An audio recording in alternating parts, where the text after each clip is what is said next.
Salud, os damos la bienvenida a un nuevo episodio de OAFI Radio, donde centramos nuestro interés en la salud, el bienestar y la actualidad médica. En el episodio de hoy hablaremos sobre salud mental. No hay duda de que juega un papel fundamental en nuestra calidad de vida y su impacto se vuelve aún más significativo para aquellos que enfrentan enfermedades crónicas. El manejo del dolor, la ansiedad y la depresión no solo se relaciona con el bienestar emocional, sino que también influye directamente en la experiencia de las enfermedades crónicas. Enfrentar estas condiciones con una mentalidad positiva y proactiva puede marcar una diferencia significativa en la gestión del dolor y la promoción de un estilo de vida más saludable y pleno. Empezamos.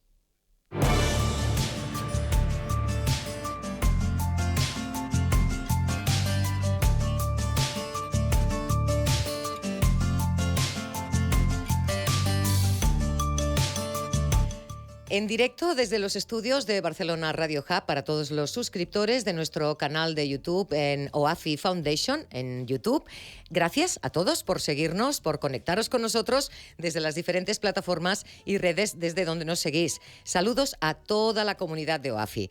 Esta semana dedicamos el programa a una problemática cada vez más compleja y común en nuestra sociedad. Por ello, vamos a hablar con todo un experto y referente de la salud mental, el profesor Antonio Bulbena, catedrático de Psiquiatría de la Universidad Autónoma de Barcelona y fundador del Instituto de Neuropsiquiatría y Adicciones del Parc de Salut del Mar y jefe de la Unidad de Ansiedad del Hospital del Mar de Barcelona. Entre sus publicaciones cuentan 250 artículos en revistas científicas y más de 100 capítulos en libros de la especialidad. Entre sus libros también contamos con Medición Clínica en Psicología y Psiquiatría. Además, vamos a contar hoy en el programa también con la presencia de Thais Alonso. Ella es toda una profesional del mindfulness, con más de 20 años de experiencia en la práctica de la atención plena.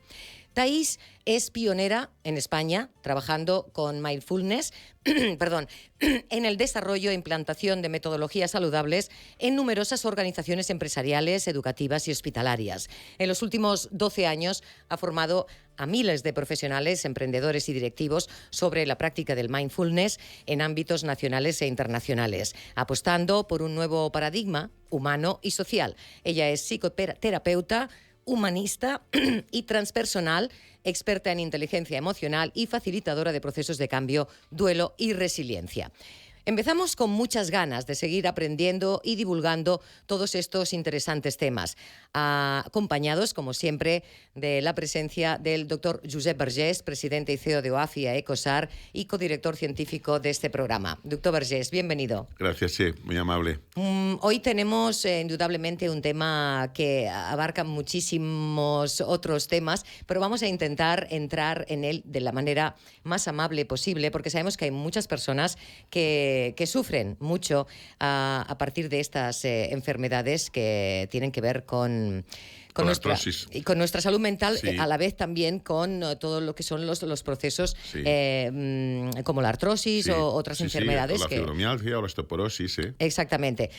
Lo que queríamos decir es que indudablemente la salud mental desempeña un papel crucial en nuestra calidad de vida y adquiere una relevancia aún mayor para aquellos que lidian con enfermedades crónicas. Como decía el doctor, la gestión efectiva del dolor, la ansiedad y la depresión no solo incide en el bienestar emocional, sino que también ejerce una influencia directa en la vivencia de las enfermedades crónicas. Y abordar estas condiciones desde una perspectiva positiva y proactiva, de hecho, puede marcar una diferencia sustancial en el control del dolor y la promoción de un estilo de vida más saludable y pleno.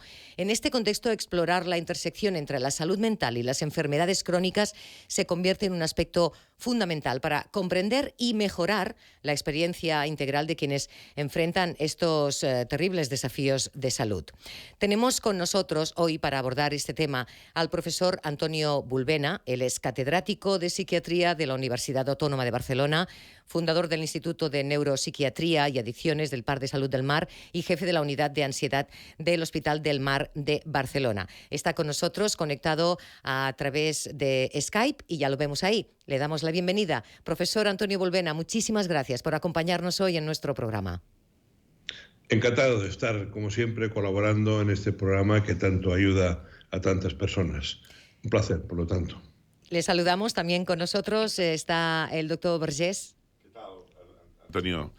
Bueno, ya sabes que primero agradecerte, en fin, que hayas salido de tu mundo, dijéramos, tan atareado como gran psiquiatra que eres, ¿no? Y muy contento de que estés una vez más aquí en el programa. Muchísimas gracias. Fíjate que has comentado en la introducción que, claro, siempre hablamos de la artrosis, ¿no? Y tal, pero eso es un tema muy importante porque todavía se cree que la artrosis va sola, ¿no? Y la artrosis va con muchas patologías concomitantes, ¿no? Y precisamente lo que vamos a hablar con el profesor Bulbena, que es un gran experto en este tema, es que pues la gente que tiene dolor, como en el caso de la artrosis o la fibromialgia o fracturas osteoporóticas, pues todos estos problemas llevan siempre asociados una depresión y una ansiedad, ¿no? Y sobre todo, a veces también nos encontramos con muchos pacientes, como veremos en el programa, pues que también, dijéramos, a veces no son atendidos como se debería, ¿no? Que son todos los temas también a veces que nos pasa en la artrosis, ¿no? Y en otras enfermedades, pero a veces se tarda mucho tiempo en hacer el diagnóstico de la artrosis, ¿no? Y claro, la gente pues se encuentra mal, no puede dormir, tiene dolor, tiene incapacidad funcional, no puede hacer su vida normal. Y esto le genera, dijéramos, pues depresión y ansiedad, ¿no? Y si encima no los tratamos de forma correcta, pues esto pues peor, ¿no? Esto es uno de los puntos que bueno, que en fin, que lo hemos hablado más veces con el profesor Bulbena. Y era un poco, pues bueno, era un motivo hoy de que tuviéramos el honor de tenerte aquí en el programa. Desde su experiencia, doctor Bulbena, ¿cómo influye la salud mental en la percepción del dolor crónico y cuáles son las intervenciones psicológicas que han demostrado ser más beneficiosas en este contexto? Aunque sea algo tan amplio, empecemos por ahí, si acaso. Bueno, aquí hay que distinguir dos cosas. Una es la parte que diríamos cualquier persona que tenga dolor o que tenga limitaciones en el movimiento, sobre todo esta segunda, se conoce que es más, digamos, productor de estados depresivos la inmovilidad que el dolor, y por lo tanto cuando van juntas son dos factores muy importantes. Pues cualquier persona sometida a estas restricciones va a tener una respuesta emocional desfavorable o por lo menos difícil, le costará más.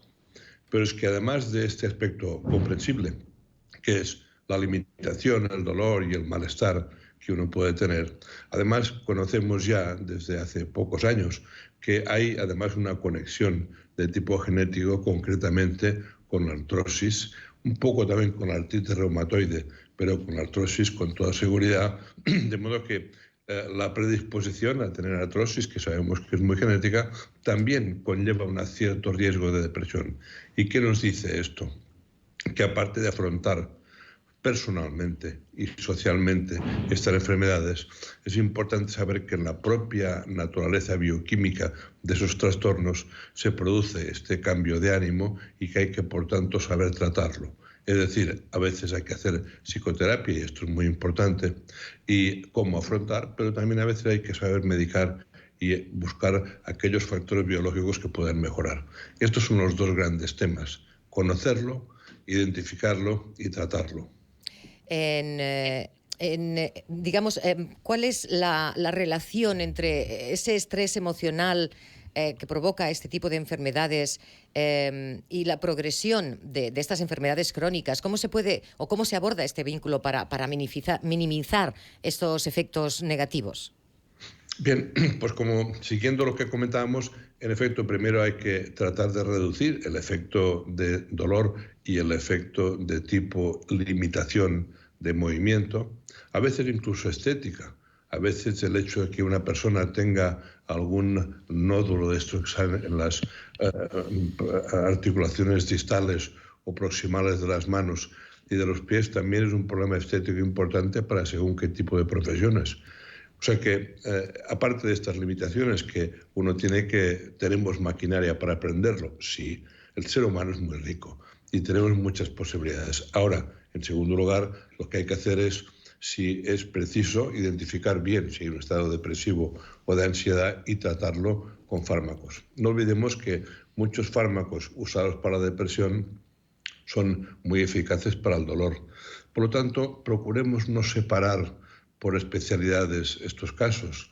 Es importante que el médico, y cada día en la facultad enseñamos más así a integrar distintas cosas, saber manejar fármacos y diagnósticos de un tipo y de otro. Desgraciadamente lo mental y lo físico ha ido muy separado y por eso celebramos ese tipo de abordajes como hace OAFI, en la cual nos invitan a saber, a conocer y a tratar en ambos casos tanto lo mental como lo físico, que a la persona le aparece junto. Claro, es algo que va junto. Usted ha hecho referencia ahora un poco, nos gustaría estirar un poco más de ese hilo, cómo se aborda desde la Universidad Autónoma de Barcelona la formación de profesionales en el ámbito de la salud mental, especialmente en psiquiatría, ahora en estos tiempos que corren, cuando todo está tan alterado, ¿no? Por bueno, pues cómo tenemos que vivir esta vida cuando tenemos que hacerlo unidos a ese dolor y a esa depresión que puede venir y que conllevan, ¿no? Todo este tipo de enfermedades. Pues sí, en la Facultad de Medicina, perdón, lo que hemos hecho es fomentar mucho la dimensión esta psicosomática, de modo que sabe que al paciente pues nos es a veces más cómodos hablar de radiografías, hablar de cardiogramas, hablar de cualquier tipo de cosa, un análisis, pero también es posible perfectamente aprender lo que es la semiología de la persona, de cómo la persona sufre, aquellos síntomas que son poco objetivos, pero son muy subjetivos. Y esa parte de que el médico pueda entablar esa intimidad para poder conocer estos aspectos. Hay también una tecnología, pero hay también una actitud y una aptitud. Eso es lo que tratamos de que el médico moderno lo haga. También va a encontrarse limitaciones, pero si lo hacemos bien, le enseñaremos y le daremos las herramientas para que pueda hacerlo. Naturalmente, hay una cosa, primero hay que conocerse un poco a uno mismo y por lo tanto el médico tiene que saber cómo aprender y que solamente se aprende cuando uno no sabe. Pero dicho esto, sí que en la facultad hacemos cada vez más ejercicios de que la persona sea comprendida en su totalidad. Llevamos muchos siglos haciendo esto y no debe ser fácil, pero cada uno debe hacerlo. Y el secreto es que en cada día de nuestra práctica tener en cuenta esto, que la persona es una y no caer antes de hora en la tentación fácil de hacerlo por separado. En el caso de la reumatología y la psiquiatría esto es muy claro, pero en cualquier especialidad es así. Por tanto, el estudiante sale de la facultad con una formación mixta. Y en nuestro caso especialmente, porque además hemos trabajado bastante ese tema y hacemos un curso especial de psicosomática, de lo digestivo, del dolor, de los problemas, digamos, de los mareos, a que tenemos un amplio desarrollo al respecto. Es el médico del presente y ha de ser el del futuro. 100% de acuerdo, Antonio. Profesor Bulbena, sí, sí.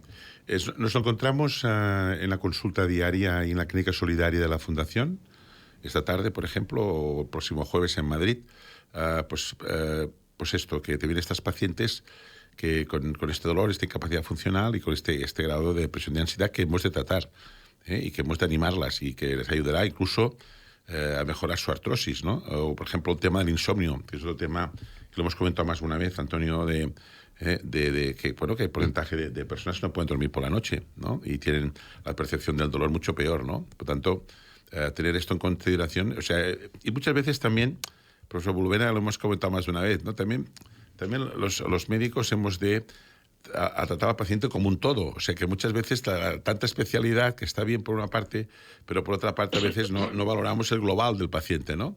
Entonces, miramos las articulaciones, ¿no? Que miramos que aunque las articulaciones estén afectadas, pues el componente emocional, darles ánimos, que cuando vayan a la consulta de que va a ir bien, de que les podemos mejorar, ¿me entiendes? La percepción está humanística, ¿no? Y de dar ánimos a los pacientes. Yo creo que es muy importante. Y a veces, y yo siempre digo que a veces simplemente en las consultas, pues atendiendo bien a las personas, escuchándolas, siendo cariñoso, ya tienes mucho ganado, ¿eh? ¿Estamos de acuerdo o no? No, completamente. Y además, yo, si me permitís, hay una cosa que lo que decía antes, que no, en el caso de alguien con dolor, no se atribuía lógicamente a que el dolor es lo que produce depresión. La depresión puede venir por su cuenta y con cierta independencia del dolor. Sí, sí. Pensamos que 1 de cada 7 personas tendrá un trastorno depresivo a lo largo de la vida y 1 de cada 4 o 5 tendrá ansiedad. Y para saber lo que es ansiedad, pues básicamente es el tema de sentirse más nervioso, el tener la preocupación anticipatoria, la dificultad para relajarse, enfadarse o irritarse muy fácilmente, o sentir miedo o preocupación por lo que pueda pasar, que esto a veces se dispara mucho. Esto sería lo que es la ansiedad. Pero para ya, si uno quiere aprender e identificar lo que es la depresión, ya no es solamente esta preocupación anticipatoria, ya es la pérdida de confianza en uno mismo, estar como más cansado que lo habitual, haber perdido apetito o peso, o sentir demasiadas culpas, o hablar de que vivir ya no merece la pena, y por supuesto el dormir mal. Lo digo porque quizá 2 informaciones básicas quiero transmitir. Una es que no todas las depresiones o ansiedades son reactivas al problema que pueda tener uno, a veces vienen también por su cuenta. Y segundo, saber distinguir que una cosa es la tristeza, la culpa, la sensación de inferioridad, que es más cerca de la depresión, y lo que es la ansiedad, que sería aquel que sufre anticipadamente, que anticipa, que está siempre pendiente de lo malo, que está más irritable. Y aunque las dos aparecen muchas veces juntas, pues este es el segundo mensaje. Primero, no todo es reactivo, y segundo, por favor, identifiquemos cuando esto ocurre, porque hace sufrir mucho a la persona. Claro, ahí hemos podido entender muy bien, doctor Bulbena, esa diferencia para que las personas que nos escuchan y nos están viendo puedan identificarse un poco ahí, porque es una línea muy fina, ¿no? Yo creo que usted ha intentado hablar de la sintomatología que puede ayudar más a una persona a decir, pues parece que lo que yo sufro es más ansiedad, no llega a ser depresión. Entendemos que una cosa, digamos que la ansiedad sería el inicio y la depresión es donde acabamos, ¿no? Y claro, pero ahí hay un recorrido y hay una serie de síntomas que se pueden mezclar y la gente puede confundir una cosa con la otra. Ahí necesariamente necesitamos un profesional que nos evalúe y que nos diga, mira, pues teniendo en cuenta los síntomas que nos comentas, estás en esta fase o estás más avanzado. Entonces, claro, hay que atacar por una vía o por otra, si medicación o si con tan solo un cambio de hábitos de vida, igual ya tendríamos suficiente para poder retomar un poco esa independencia, esa autonomía, ¿no? Digamos, mental, para no sentirse siempre tan avasallado. No sé si me he explicado. No, muy bien. De hecho, comenta, claro, a veces la medicina está muy enfocada, lo ha estado durante mucho tiempo, al tratamiento. Por lo tanto, una vez está la enfermedad, a tratarla. Hoy día ya se insiste mucho en la necesidad de que hagamos medicina preventiva. Es menos espectacular, es más lenta, quizá no aparece después de una molestia, sino que aparece antes, y por lo tanto es cuando uno da medicación preventiva, las personas tendemos a hacer más fallos de medicarnos. Pero en el caso de la salud mental es clave, y sabemos que intervienen factores sociales. A veces son factores de tipo personal. O sea, que ya no es tan sencillo hacer una receta y de un fármaco, sino que hay que identificar aspectos tanto en el entorno social, lo cual es muy importante muchas veces. Quizá no lo tenemos tan presente, pero es clave. Y también estos aspectos personales. Hay quien tiene un repertorio personal muy rico en algunas dimensiones y otras no tanto. Bien, eso es prevención, el cuidar al cuerpo, el saber qué tipo de relación social hemos de tener o promover o no, el tipo de horario que hacemos, el tipo de ritmo de sueño, la higiene, la alimentación. O sea, cada día tenemos más datos que esto influye en la salud mental. O sea, esos son aspectos preventivos que quizá no hemos tratado tanto, pero son muy, muy útiles y están bien estudiados. Y efectivamente, cuando hay síntomas de estos, tenemos la suerte de que hay medicaciones hoy día bastante eficaces para tratar tanto la ansiedad como la depresión, que, insisto, son fármacos que también influyen en el dolor. Y desde el punto de vista, quizá, de lo que es lo mental, nosotros hemos trabajado una enfermedad que tiene que ver con el colágeno, y hemos demostrado que hay una relación muy directa entre un trastorno del colágeno y la actividad mental, sobre todo la ansiedad, ¿Qué nos ha enseñado esto? Muy sencillo, que cuando hay un trastorno físico va siempre un problema mental y viceversa. Y este núcleo es el que es importante. ¿Sabemos los médicos indicar un tratamiento físico? ¿Sabemos indicar la rehabilitación bien? ¿Sabemos indicar si el yoga o la relajación o el mindfulness son útiles? Yo ahora estoy trabajando hoy mismo haciendo un prólogo para un libro de sofrología, que es una técnica que se hizo mucho antes que el mindfulness, pero como mindfulness se dice en inglés parece más importante, pero la sofrología se describió en España. Y pues, ¿qué nos dice esto? Que el cuerpo, tratar el cuerpo, saber hablar con nuestro cuerpo, saber cómo lo has de potenciar en un sentido o en otro, es fundamental para ese tipo de problemas, pero también fundamental para la prevención. Por lo tanto, ya sabemos, los psiquiatras también, quizá deberíamos saberlo más, que aparte de dar medicación, hemos de saber manejar el cuerpo y hablar con el cuerpo de nuestros pacientes. Y ese es un aspecto que también quería trasladar y comprometerme como docente, pues a que nuestros alumnos sepan bien estas cosas.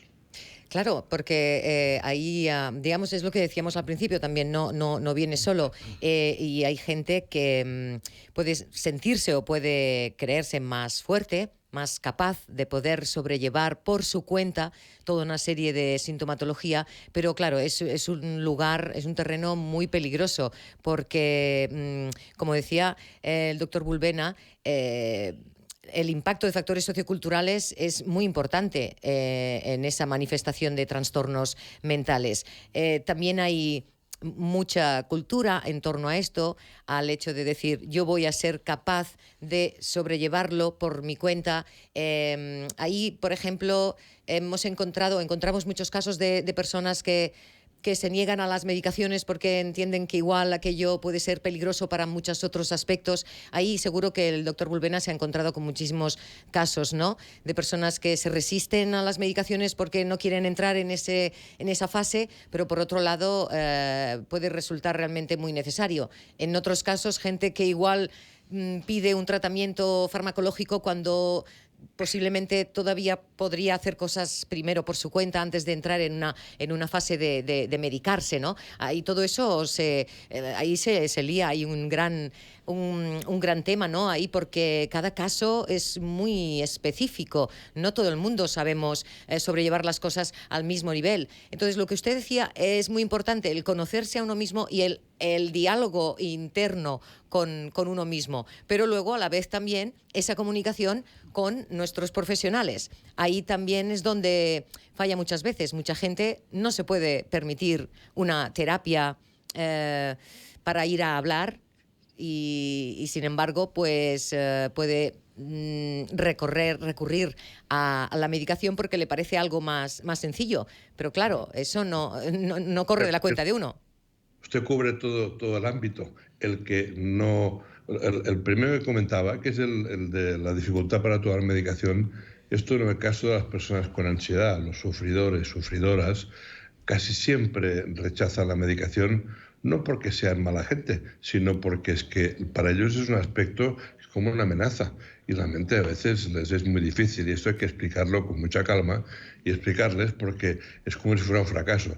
También hay profesionales, sobre todo el mundo, digamos, no médico, que dicen que lo último es la medicación. Esto es un ejemplo de ignorancia, porque sabemos que hay casos que hay que dar medicación, que no hay que esperar, digamos, mucho.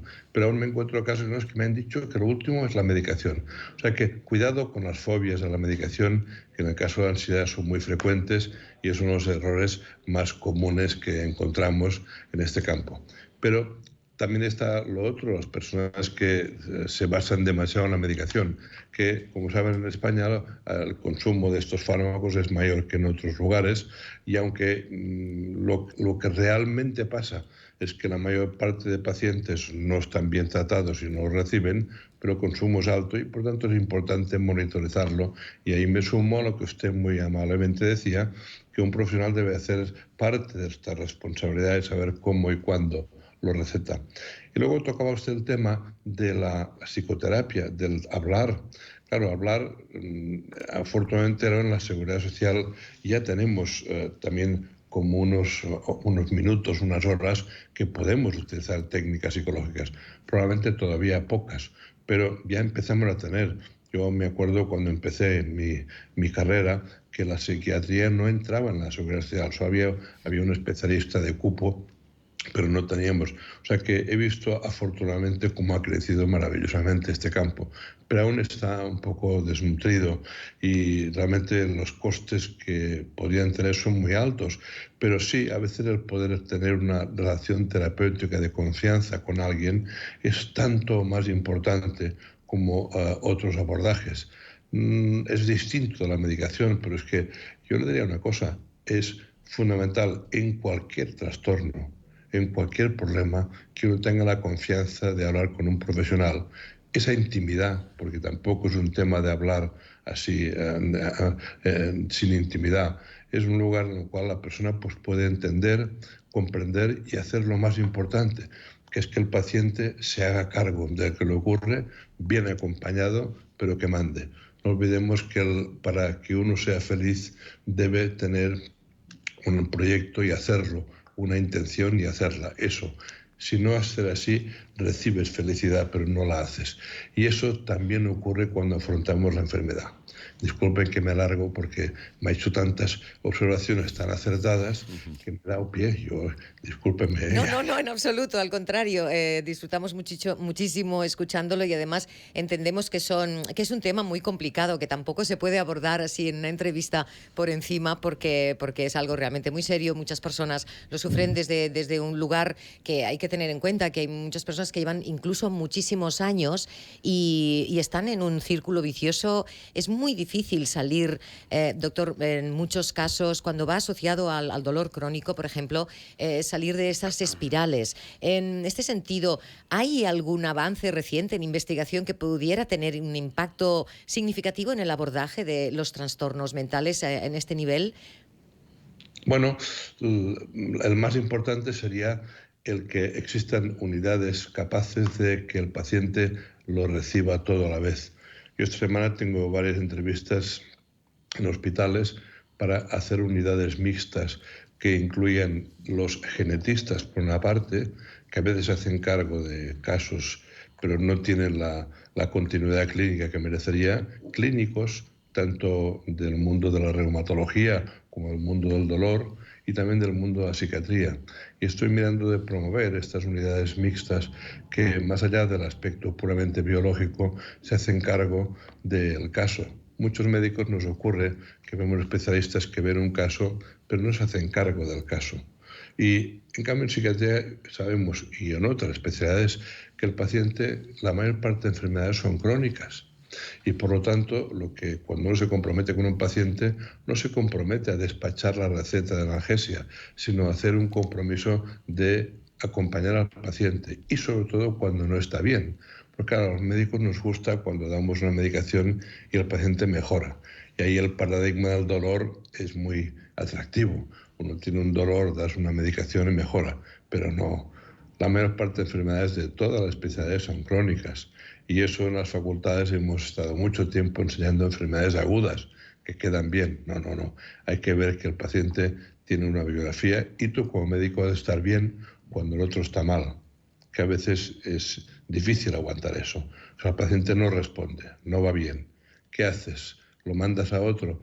No, hay que estar con él, porque es que la vida es así. Entonces, ese aspecto, quizá la parte mejor, que el avance más importante desde el punto de vista organizativo, es que tenemos ya esta vocación, este compromiso de hacer un abordaje conjunto. Luego hay avances más pequeños, por ejemplo, o más pequeños o más específicos. Por ejemplo, en la farmacología, aquí tenemos un maestro de la farmacología, es el doctor Vergés, que es un farmacólogo clínico con muchísima experiencia y que siempre que uno habla con él, siempre te comunica alguna de las novedades. Por eso me gusta a mí de cuando en cuando hablar con él, pues siempre aprendo con él. Y por lo tanto, aquí tenemos una suerte de tener un gran experto. Y seguro que entre los preventivos y los tratamientos, digamos, de abordaje, ya tenemos, y últimamente pues ha habido avances importantes en este campo. Y en el campo de los tratamientos no farmacológicos hay muchísimos avances, desde el punto de vista de psicoterapia, por supuesto, las técnicas que relacionan el cuerpo, como el mindfulness o la sociología, pero también las técnicas psicológicas de cómo afrontar el dolor, el compromiso, la aceptación. O sea, hay varias técnicas en las cuales estamos trabajando y es curioso cómo buenos abordajes individuales o colectivos del dolor producen resultados sorprendentemente muy, muy grandes. Quizá que redescubramos todo esto también. No, muy interesante el hecho de esta colaboración entre profesionales de la salud mental con otras disciplinas para mejorar esa atención integral de los pacientes, porque, claro, es algo realmente muy complicado. Sí. Muy importante. Mira, nosotros, por ejemplo, hoy tenemos un testimonio de una paciente que vi el otro día, pues que además pues, seguramente la verá el doctor Bulbena, ¿no? Pero es importante, o sea, a veces en medicina nos pasa, es lo que un poco comentaba, que el especialista, ¿no? Las articulaciones, no, las articulaciones están muy bien, que las miremos, que las palpemos, las toquemos, pero después cómo está esta persona, el estado general, si duerme bien, si es feliz, si no es feliz. Evidentemente, si tiene dolor, pues no es feliz, ¿no? Pero, quiero decirte, pues intentarla pues mejorar. Si hace falta mandarla pues a un experto como el doctor Bulbena, ¿no? O como psiquiatra, ¿me entiendes? O una psicóloga a veces, ¿no? ¿Me entiendes? Y hacerle ver pues que puede mejorar y animarla, ¿no? O sea, el tratar a la persona como un todo. No decir, no una rodilla, no es una rodilla, es un todo.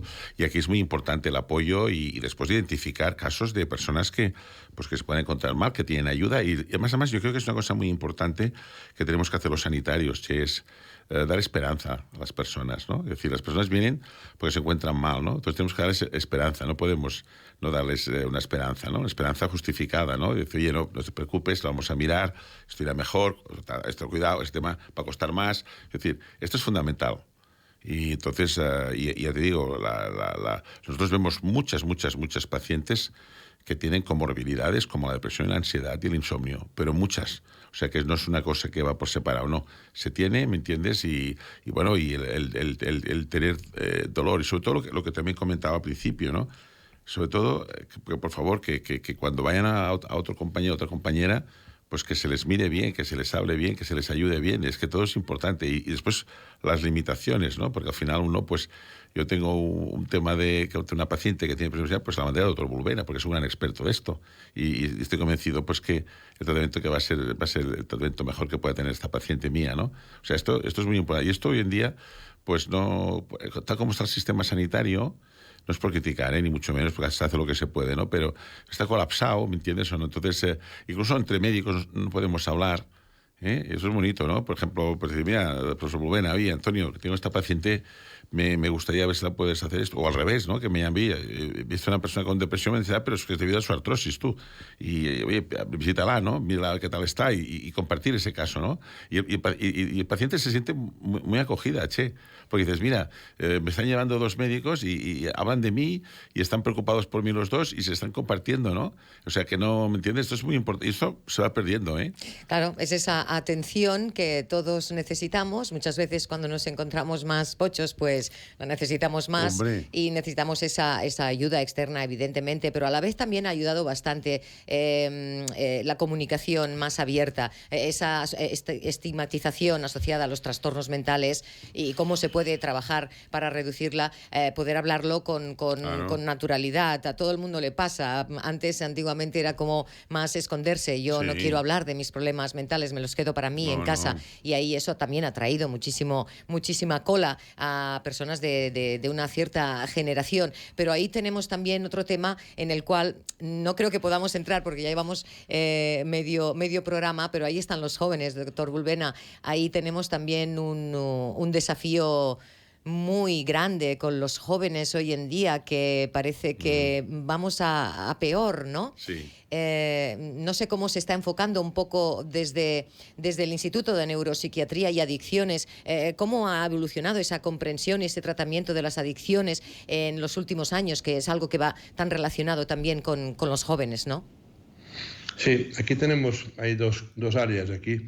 Una es esta de los jóvenes, que sobre todo lo que sería, ¿qué nos ha enseñado el COVID en todas cosas?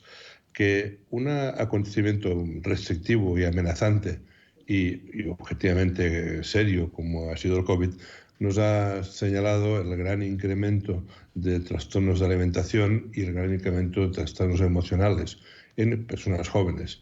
O sea que una amenaza, una enfermedad que nos puede, digamos, afectar a familiares y luego un confinamiento, este pequeño experimento nos ha dado unas características, una sintomatología que nos ha hecho entender no solamente cómo hay que tratar, sino precisamente los aspectos preventivos. Y ahí se está desarrollando bastante trabajos que son de antes de que ocurra el fenómeno, prepararnos para estas cosas.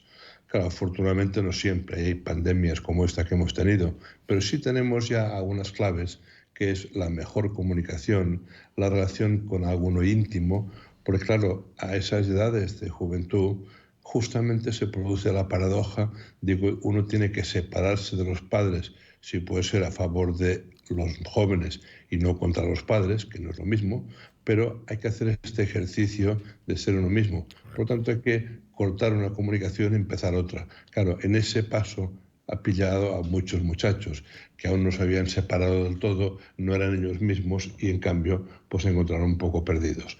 Por lo tanto, mantener siempre algún aspecto de comunicación, primero con uno mismo.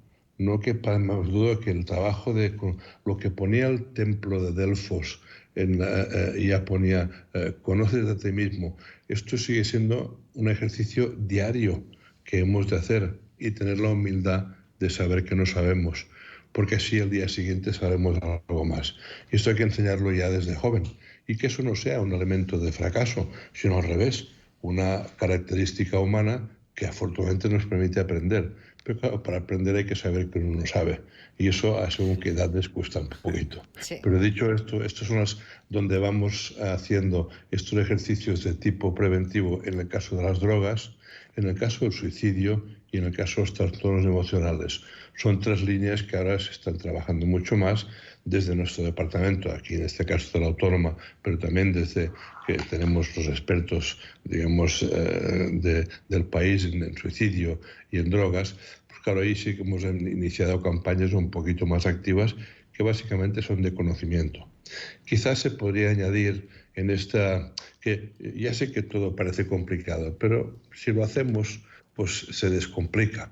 Pero quizá otro aspecto importante sería el trabajo a los profesionales de todo tipo. Ya en su momento yo creé servicios para fuerzas de seguridad y hay un famoso programa en el Colegio de Médicos de tratar a médicos, enfermeras y a veterinarios y a psicólogos, porque realmente esto también a los profesionales nos supone una cierta carga.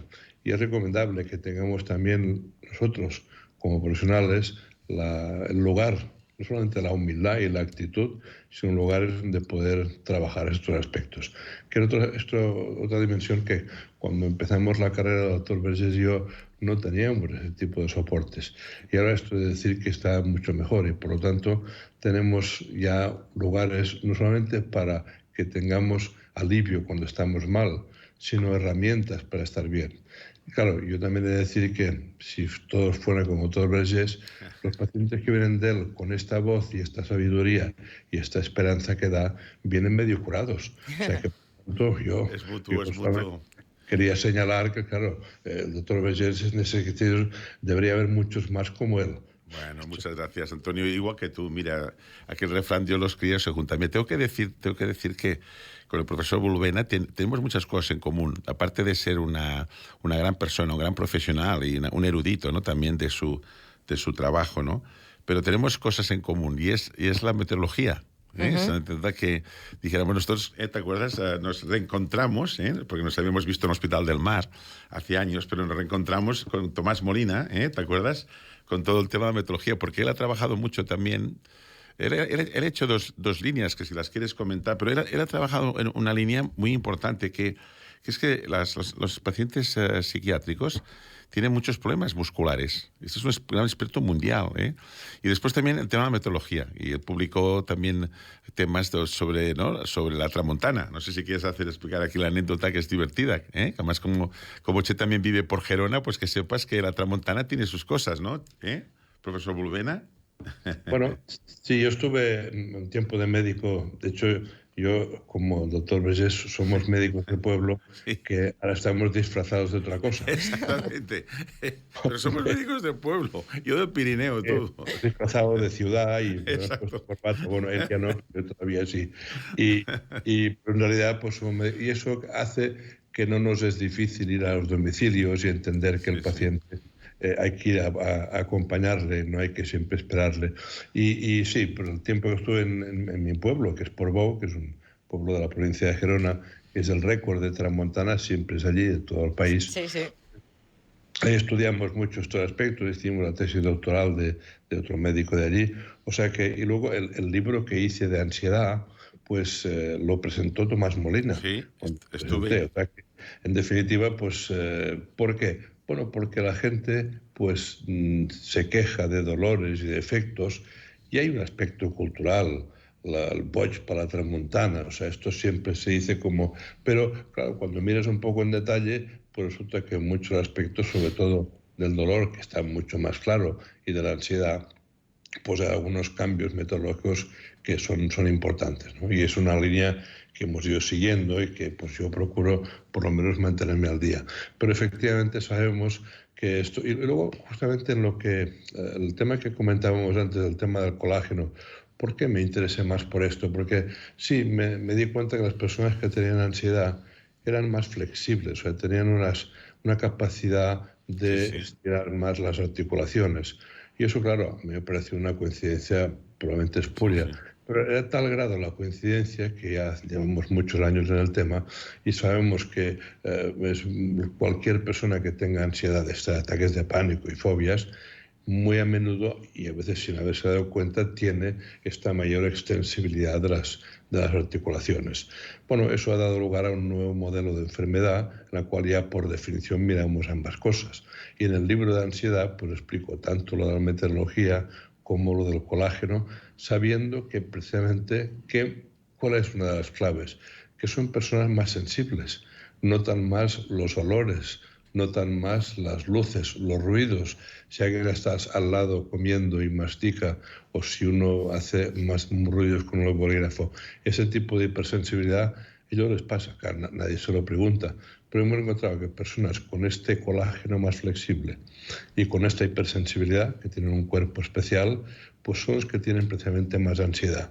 Y esto es lo que hemos encontrado y con el doctor Berset estamos mirando si hay Sí. algún formato biológico para tratar estos casos, porque más o menos, para que se haga ideal, 70% de las personas con algún ataque de pánico tienen esta hiperflexibilidad, como digo muchas veces, no diagnosticada.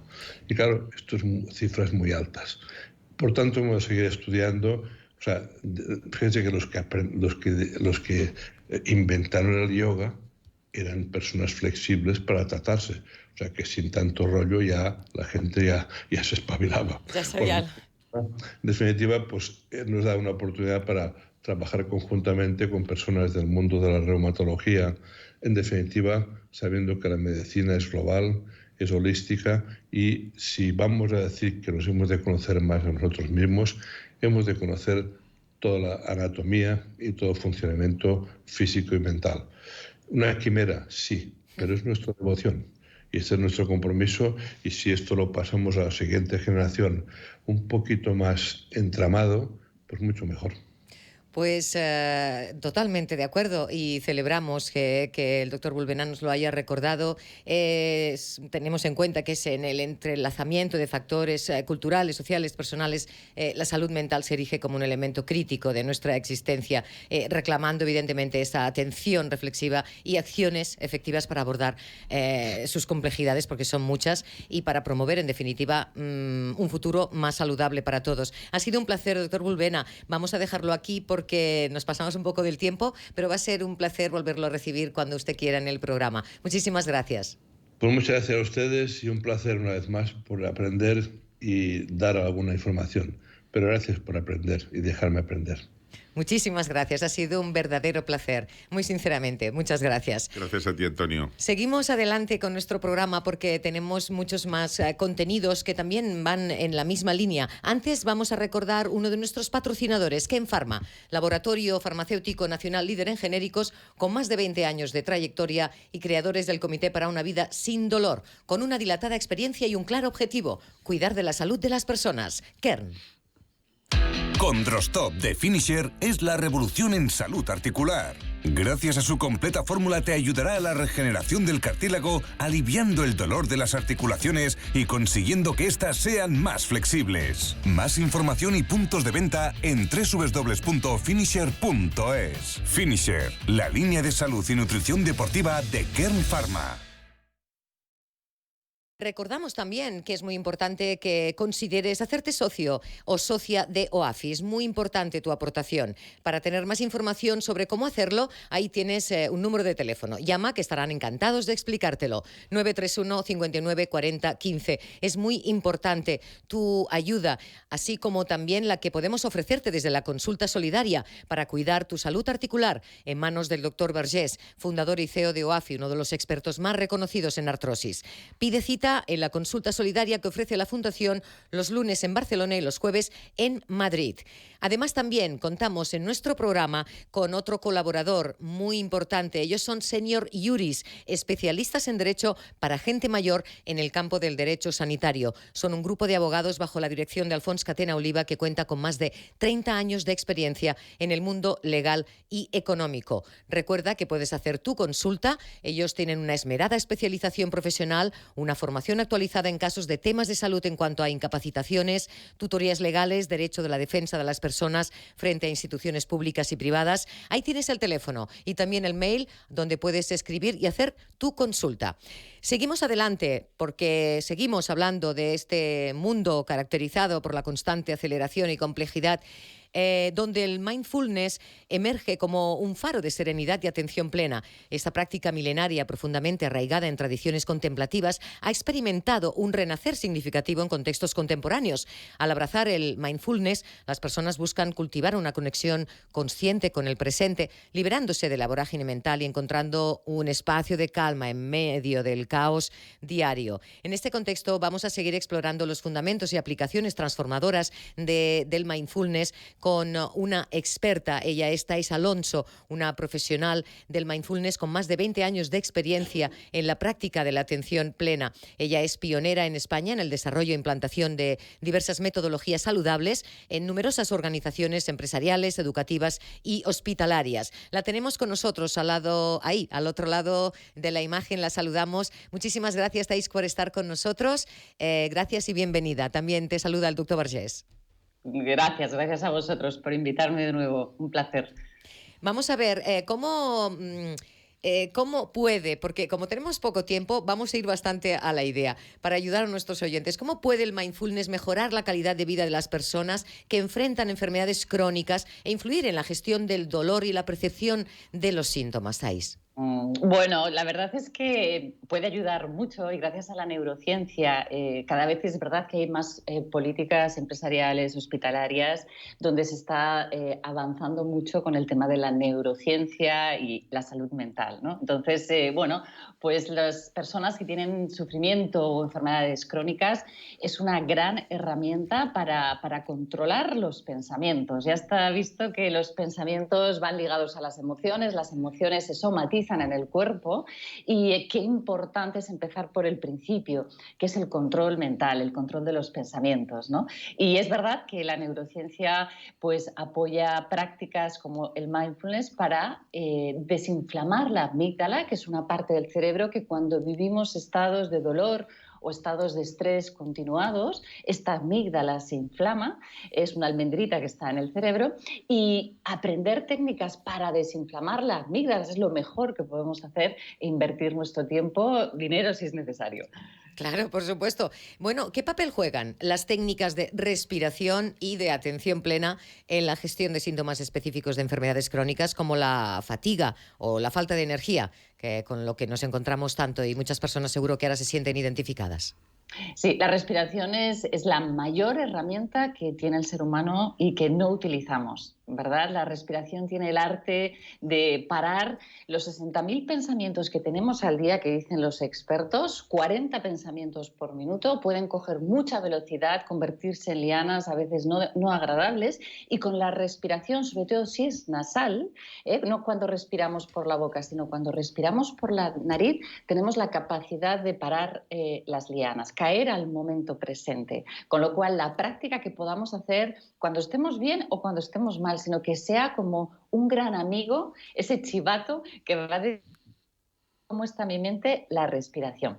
Así que, por supuestísimo, es una gran herramienta. Sí. Claro, y no hay que recurrir solo para cuando uno se encuentra mal, sino que hay que establecer unas rutinas para la respiración, muy buenos momentos, esa mañana antes de levantarse y esa noche antes de irse a dormir, sobre todo porque quizás tenemos un poquito más de tranquilidad y además también nos va a facilitar el sueño, también nos va a ayudar a dormir mejor. Sabemos que el dormir es básico para la salud a todos los niveles. Entonces, esa respiración consciente junto a una meditación, quizás una voz que te guía, que también puede ser de gran ayuda, ¿no, Thaís? Eso nos va a ayudar a estabilizarnos, ¿no?, de alguna manera. Efectivamente, lo que va a ayudarnos es el neocórtex, el módulo prefrontal del cerebro, yo le llamo la cabina del piloto, ¿vale? La respiración lo que me va a ayudar es a fortalecer ese piloto que tengo en mi cerebro para cuando yo me vaya a dormir no se me vaya la cabeza con lianas o con pensamientos, ¿no? Entonces, es verdad que por la mañana las personas, tanto en empresas o cualquier tipo de persona, puede empezar a crear el hábito de levantarse y empezar a entrenar la mente. Igual que vamos al gimnasio a entrenar el cuerpo, dedicamos unos minutos al día a entrenar mi mente, bien contando respiraciones completas, haciendo cuadradas, que es el mayor ansiolítico que hay en el mercado, o como tú dices, con alguna voz que me ayuda al principio.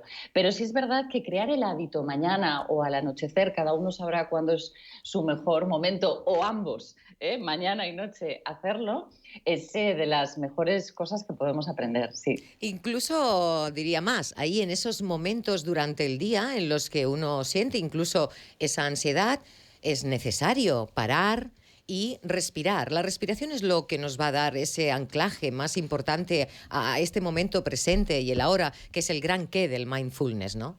Efectivamente, el cuerpo, y yo siempre a mis alumnos les digo, tócate el cuerpo es presente. De que te veas en un bucle de un pensamiento con una emoción, me da igual que sea el miedo, que sea la rabia, la tristeza, hay un bucle donde tengo que aprender a observar qué es lo que pienso y qué es lo que siento, ¿vale? Y esto a veces coge tal velocidad como una lavadora centrifugando. La respiración es lo que corta el bucle. ¿Por qué? Porque te lleva al presente. Entonces, como dices, es nuestra gran aliada. Estoy en una reunión, pero estoy observando cómo respiro, estoy conduciendo, estoy en la cama por la noche y hay herramientas, hay respiraciones concretas, por ejemplo, para manejar la ansiedad o el dolor. Hay muchos tipos de respiración que es interesantísimo aprender. Vamos a dar, si acaso, alguna pauta en este sentido, porque ya lo has comentado antes. Y, por ejemplo, la respiración cuadrada es una que yo conozco. Es sencillamente, bueno, explícala tú misma. Es hacer este recorrido en cuadrado en 4, ¿no? Explícalo para que los que nos están escuchando puedan utilizar a partir de hoy mismo esta técnica cada vez que se sientan agobiados o incluso antes de ir a dormir. Aunque hay otras más específicas para ir a dormir, otro día incluso también podríamos hablarlo. Pero vamos a hablar de esa respiración cuadrada que nos puede ayudar a todos. ¿Estáis?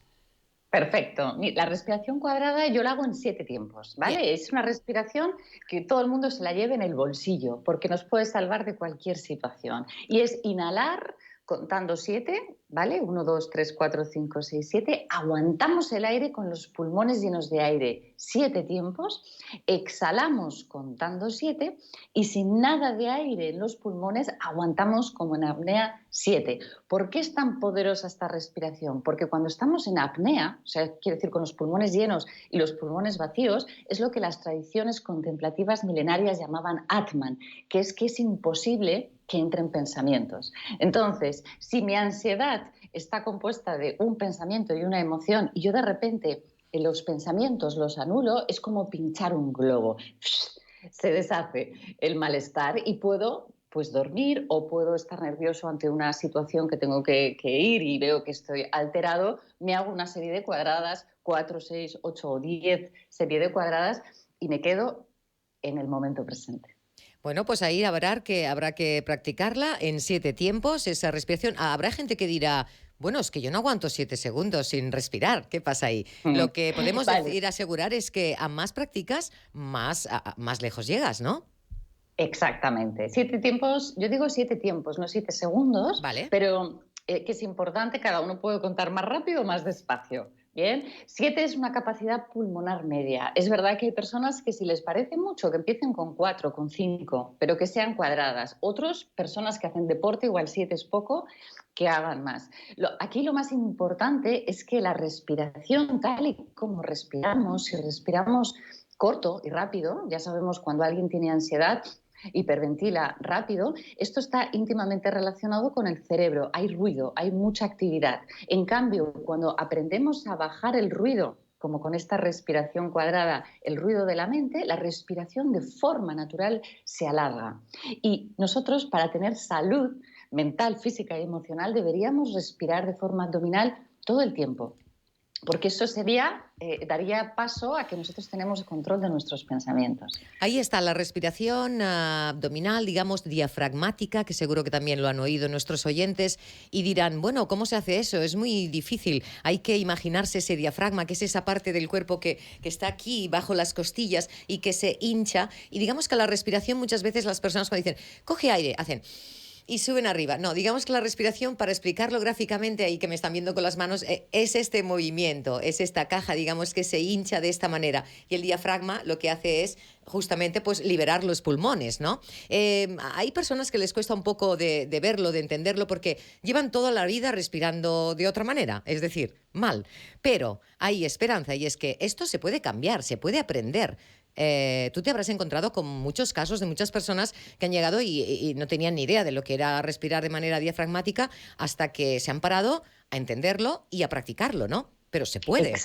Exactamente, se puede entrenar, esta es la buena noticia, aquí todo lo podemos entrenar y conocer, porque un problema observado es un problema resuelto. Si yo de repente descubro que respiro de forma habitual, rápido, de forma acelerada, yo en empresas, en profesionales, me encuentro personas que no es un momento, sino que todos los momentos de su día a día respiran de forma corta. Esto a la larga va a hacer que mi salud quiebre por algún lado, ¿vale? Porque lo natural, los bebés, yo siempre pongo el ejemplo, un bebé ¿cómo respira? La tripita se le hincha y la tripita se le vacía. Esto es como venimos de serie lo saludable. Si nosotros llevamos un ritmo de vida acelerado, con la inmediatez, rápido, rápido, rápido, probablemente con mucho estrés, respiraremos de forma corta y esto poco a poco, con el entrenamiento, se irá alargando hasta que llegue un momento en que tú te des cuenta que respiras de forma diafragmática abdominal en cualquier circunstancia de tu vida. Y esto es lo saludable.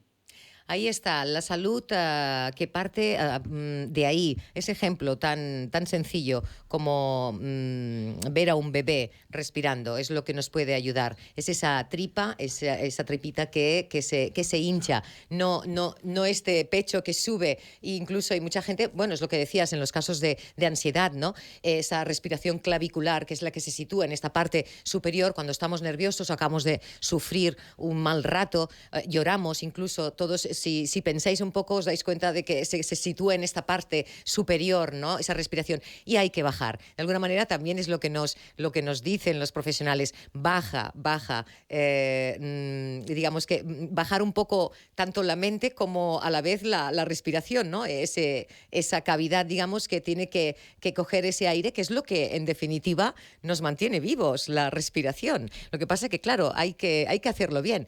Parece mentira que eso lo olvidemos tan pronto cuando nos vamos haciendo mayores y empezamos a respirar de mala manera. Hay que volver a aprender tantas veces como haga falta, ¿no, Thais?